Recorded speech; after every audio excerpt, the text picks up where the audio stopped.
rise and shine. Hey, Kamila. Hi, hello, Jill. Hi, everybody.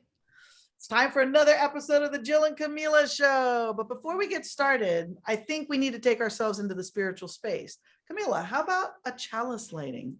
Yes, for sure. It is a super important Unitarian Universalist ritual. Great. We actually have a couple of friends from our children's chapel that can lead us in our chalice lighting words. And you guys at home can say the words too. Flame that starts with one tiny spark that can so quickly spread reminds us that good ideas, loving acts, and peaceful thoughts can spread quickly too. Blessed be. Ashe.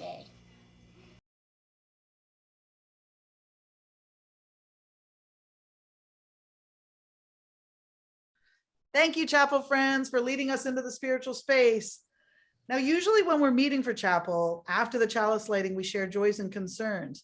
How about we all just take a quick pause to reflect on some of the joys and concerns that might be on our hearts right now?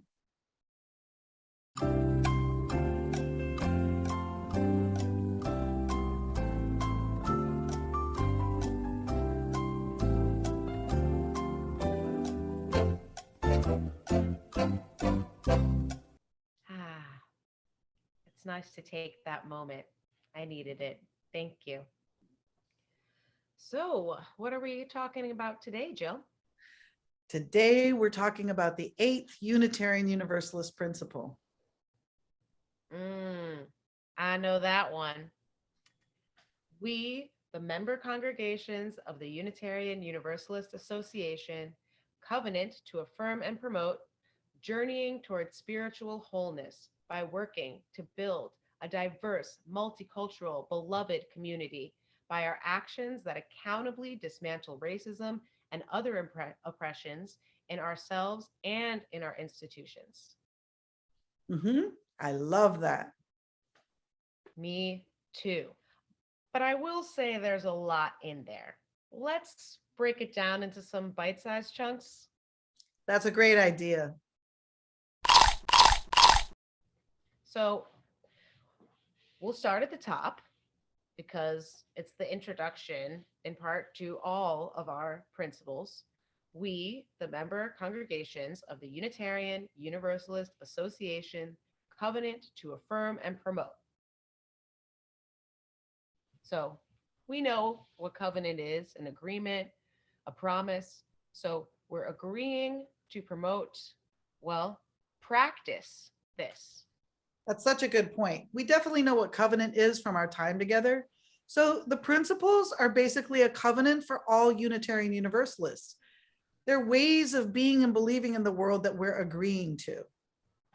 And then there's this next bit. Journeying towards spiritual wholeness by working to build a diverse, multicultural, beloved community. I feel like we're familiar with most of those terms, but what's beloved community? Yeah. So beloved community, that describes this idea of a world where there's no violence, no racism, no hunger or poverty, and everyone is treated fairly and gets what they need. So creating a beloved community takes working together, and it's a lot of work, but just imagine. Yeah, I know it sounds very world PC, but the thing is about this is we're not just talking about wanting it. This is calling us into action to make it happen. That's right. That's a good point. And that takes us to the next part of the 8th principle, which says, by our actions that accountably dismantle racism and other oppressions. Oppression is unfair, unjust treatment. So we definitely know that racism is oppressive. In the 8th principle, these words make it clear that we, as Unitarian Universalists, agree to take action against racism and to do something when we recognize that someone or a group of people are being treated unfairly and without justice. Accountability is another really big idea. It means that we agree to take responsibility for our actions. Accountability is really important because it means that we need to think before we act. And we agree to follow through on our actions, even when the justice work gets difficult or uncomfortable. How about the word dismantle? A system might be built in a way that doesn't treat everyone the same way. Like how everyone is supposed to have the right to vote, but we know people have been prevented from voting, not only by other people, but by rules or systems. Yes, yes. So, like voting rights, a big part of an American system. And so, when a system is built in a way that doesn't represent everyone fairly and equitably, then it might need to be dismantled. That's right. So in this case, it means taking something apart and rebuilding. It might mean changing laws and changing who's in positions of power. And to do that takes action by many people and by institutions. Sometimes, when you take a system apart and rebuild it together, it can mean that everyone gets what they need and everyone has a chance to reach their full potential. That's the dream. So the last part of the principle says in ourselves and our institutions. So institutions can be our churches, can be schools, can be government, any collective system in which decisions are made for people other than just ourselves, for larger groups of people. Holding our institutions accountable means making sure the system treats everyone fairly and equitably and with respect. Wow. Wow.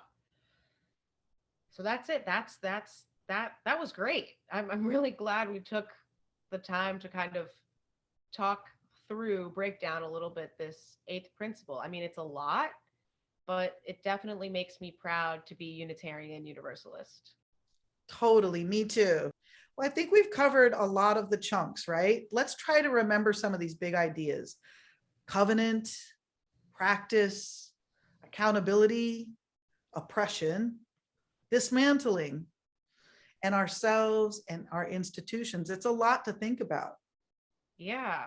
And oh, can't forget beloved community. Why don't we do something? We'll take one of the big ideas and just write down what it makes us think about or how it makes us feel. Yeah, I'm excited, and we'll see each other again next week and we can hear everybody's thoughts about the eighth principle or just, one of these kind of ideas that we talked about. Yeah, and remember, you guys, we need to extinguish our chalice, right? As we leave this friendly place, love give light to every face. May the kindness which we learn light our hearts till we return. Blessed be.